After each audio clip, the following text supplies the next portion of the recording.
Hello and welcome to my no-miss run of Mushihimesama original. There isn't that much going on in the first level of the game, so I thought I'd talk a bit about the background of this run. So I originally cleared this game like a year and a half ago or something. I think it said July 22 in the replay menu. But what got me back into the game was the Shmups Reddit, which hosts monthly scoring contests. And the game for November was Mushihimesama original. It was kind of fun to return to the game and kind of learn about the scoring aspect of the original mode.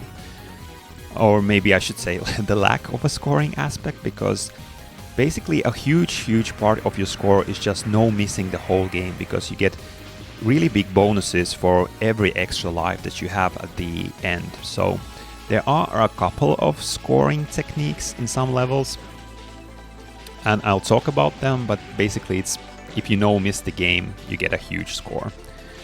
And originally I wasn't going for a no-miss, but I got a one-miss run relatively easily. Like I played maybe for like 2 hours or something, and then I only died at stage 4, I think, and cleared the game, and I was super surprised, because I don't consider myself being like super good at this game.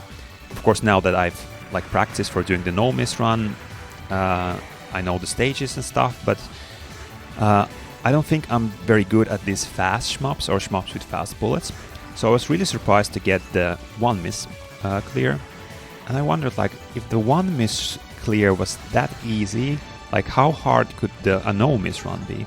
And it turned out that no-miss run was a lot harder, because at least for me, it's really hard not to get clipped by a random fast bullet in this game.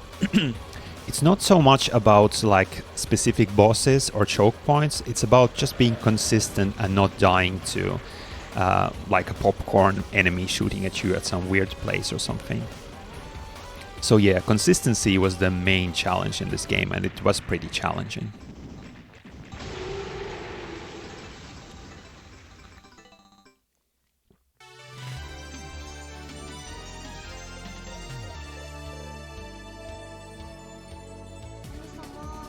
In stage 2, there's some scoring stuff that you can do. Like you get these stationary sunflower enemies that will appear soon-ish, I think. Yeah, there's one coming up. So you can get on top of them before they open, and then you can milk them for these, I don't know, it's gold or amber or... Well, anyway, the scoring, the golden scoring things that you collect, you get those. And you may notice that there's something weird about my shots, and that's because I'm using the super shot technique.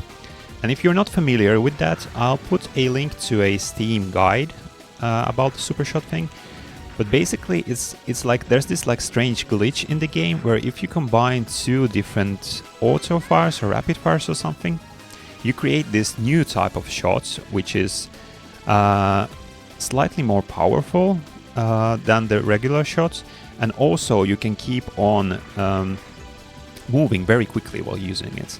And you don't need to use the super shot to clear the game, but it's kind of fun to use, because once you get used to the speed of the super shots, it's kind of hard to go back to the slow speed of the focus shot in the game. Even if, like, obviously the super shot is really good at like bosses and stuff, because you can destroy them more quickly.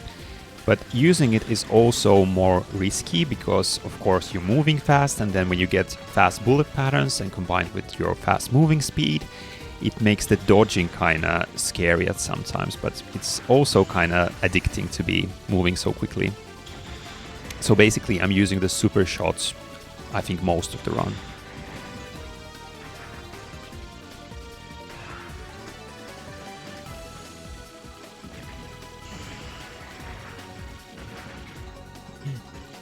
You can milk those last sunflowers too, but I died to that several times and decided to just not keep trying to do that.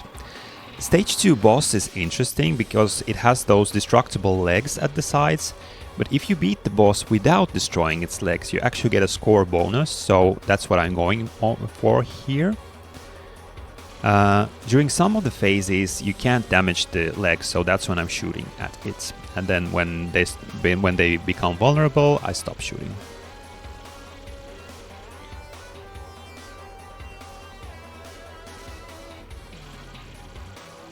kind of wish the game had more of these things, like these strategies or like hidden scoring things that you could do, because it kind of keeps the game fresh when you're doing more and more runs.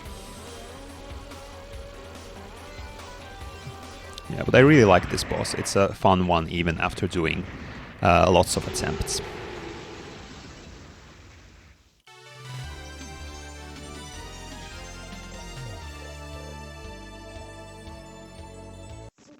Now, stage 3 I'm not a huge fan of. Like, the gameplay here is totally fine, there's some cool stuff, and the idea of battling this like huge bug enemy through all of the stage is nice in theory.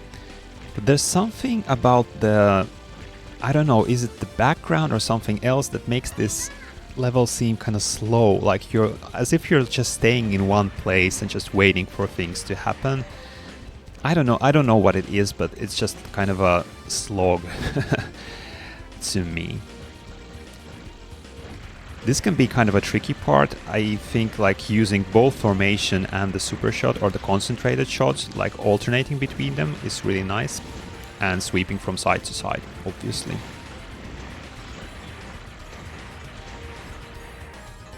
There's a funny pause that you can get if you destroy the parts too quickly. And in this middle section, I think it's really important to kind of know where the enemies with the most difficult bullet patterns come from, so you can be in place to destroy them as quickly as possible. Here you can point blank for extra speed. And here you have enemies coming from the sides, and you can destroy them before they even appear on the screen. So just stay by the side and let the formation take care of them.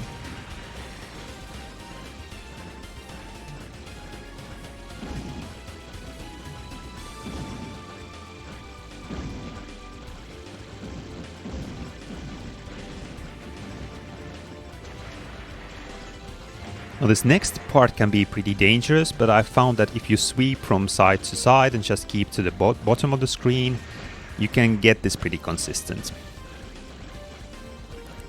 But at first this was a pretty challenging section for me, and I would lose some of my runs here. Now here again you can destroy the enemies coming from the sides before they even appear on the screen.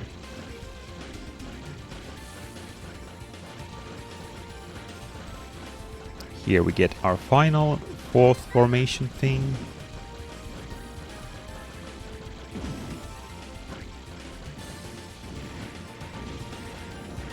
And this is a challenging section again, because you get these small enemies that fire at you from very low on the screen, so you want to keep your formation wide and destroy them very quickly.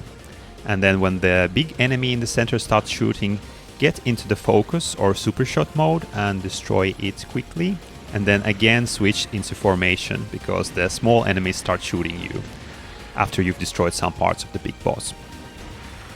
Not the Metal Gear Solid big boss, but the big bug boss. This is a kind of frustrating part, because you can't practice this in the Steam version, so I'm guessing I could do it with no bombs, but because I can't practice it, I use one bomb for safety. Yeah, just do some tap dodging and then use a bomb, and then destroy the other parts very quickly and get to the center. This is actually pretty consistent once you get the hang of it. I really enjoy the stage 3 boss. I feel like staying in the center works pretty well for this beginning part. For some reason in this run I get cornered and then I have to use a bomb. Not a huge deal, but would kind of be more fun to do this without bombs. But what can you do? But yeah, just stay in the center. Now the second phase is actually the most challenging for me, and here I sometimes bomb just to be safe, because it's hard to keep track of the both bullet patterns when you're playing. It just messes with your eyes, I feel like. But because I bombed earlier, I don't have a bomb to use here. Yay, that's stage 3 done.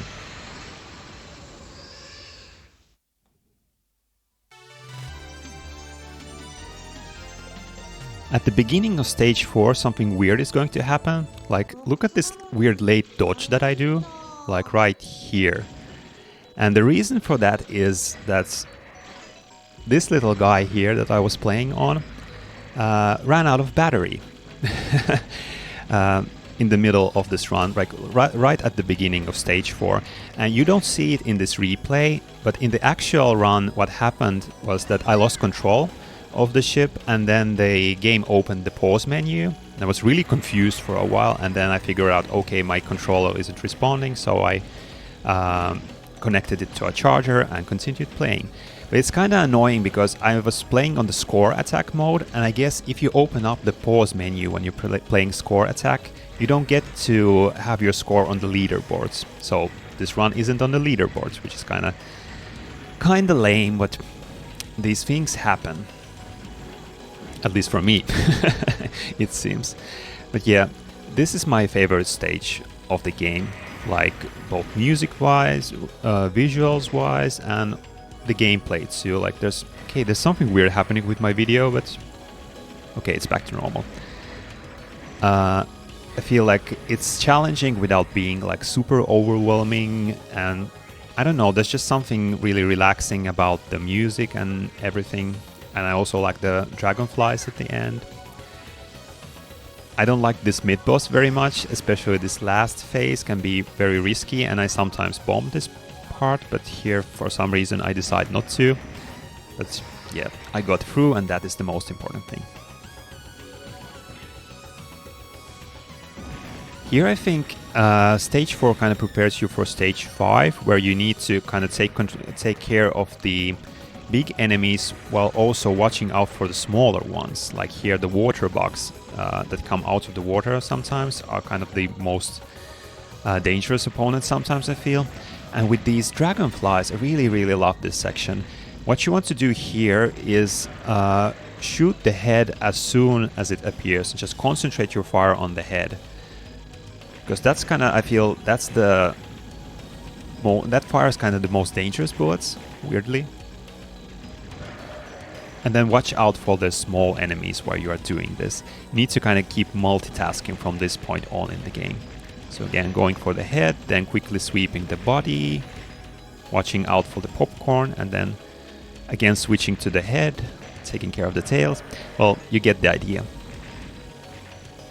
I'm not going to destroy all of the dragonflies in this run, I think, because it's just safer to kind of concentrate on the ones that are coming on the screen instead of destroying the ones that are on the screen completely. But yeah, here you need to do some routing. I feel like you can't play just on instinct. But I feel like you can get this part pretty consistent after a while, which is maybe why I like it so much.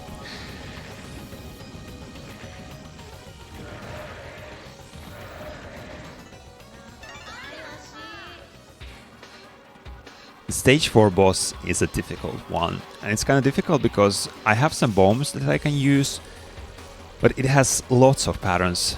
Like, I can't choose just one pattern to use a bomb on.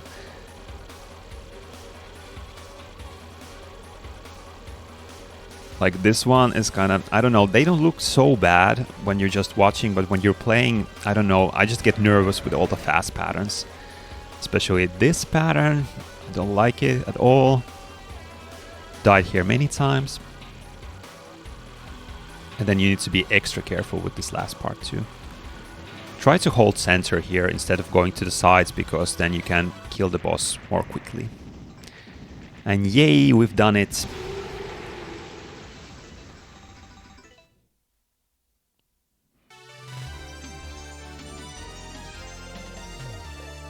Stage 5 is the one that I have played the least, because honestly most of my runs terminated at like level 3 or 4, and I got into the very bad habit of resetting instead of just playing the game out to learn this stage better.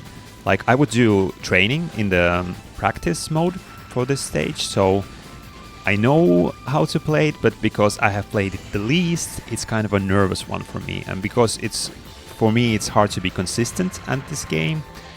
and I had so many deaths at like stage 4 and 3. Every time when I enter stage 5, I'm pretty nervous. So here I'm just trying to play as safe as possible. There's this nice strategy for these flower pots where I do this kind of a tap dodge that you'll see me doing every time when we get to the flower pots, which is nice. But here you really need to be mindful of both the big enemies and the small ones. Like with these butterfly enemies, you want to kind of keep center again and keep the formation wide, because otherwise you can easily get clipped by some random bullets from the small enemies. Yeah, like I do here. The popcorn are the secret worst enemy of this stage, really. I really like these flower sections. They're really fun to do when you get your strategy, when you get your routes figured out.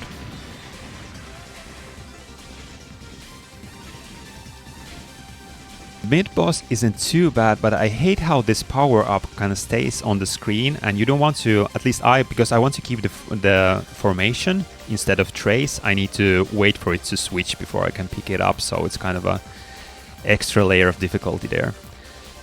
And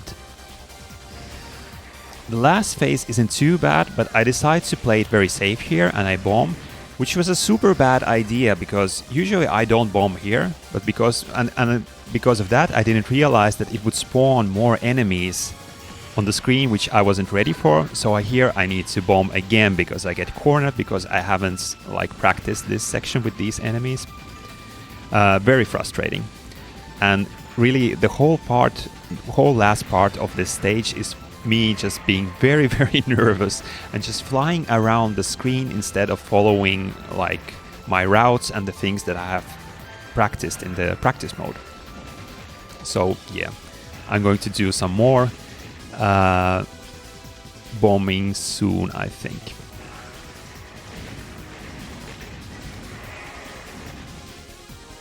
What I want to do is to have 3 bombs for the final boss, because although it's not very difficult, the final boss, but if you have 3 bombs, it's basically a free clear, but that's not going to happen in this run, which of course makes it more fun.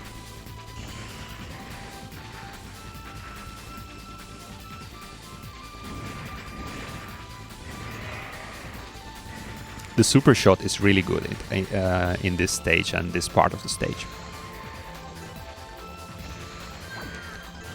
I'm not sure if that bomb was needed or not, but whatever.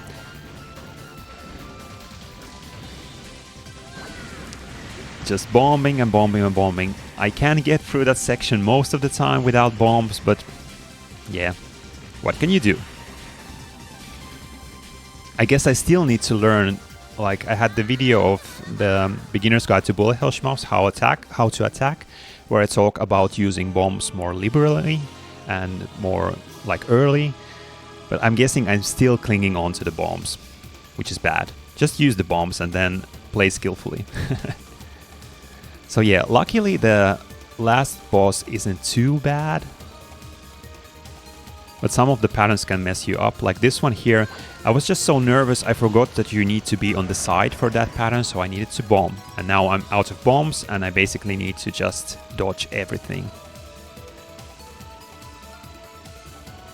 This pattern looks very scary, but if you tap dodge, it's actually pretty safe. I don't even like really look at the bullets, I just get into the rhythm of the dodge and just keep on doing the rhythmical tap dodge.